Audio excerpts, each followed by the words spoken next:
So the way that we've been solving these problems, like 3x is equal to 6, is we divide both sides by 3, and we got x is equal to 2. So that's the same thing when it comes to problems like this. Negative 2x is equal to 8.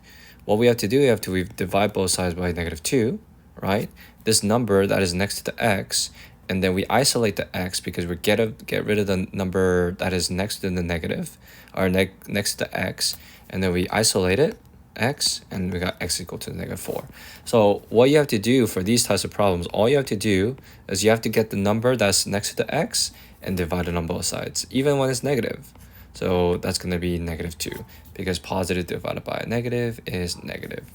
Even if it's like this, 12 is equal to negative 2 on this side.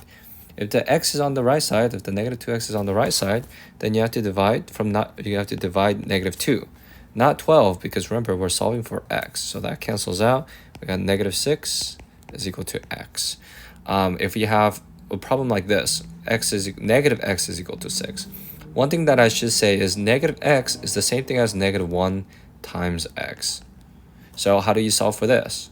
Well, what you have to do is you have to divide both sides by negative 1. And x is equal to 6 divided by negative 1 is negative 6. So that's how you do this one. If it's a problem like this, 7 is equal to negative x. What you have to do is, remember, this is negative 1x. Divide negative 1 on both sides. 7 divided by negative 1 is negative 7 is equal to x. So this is how you do these types of problems.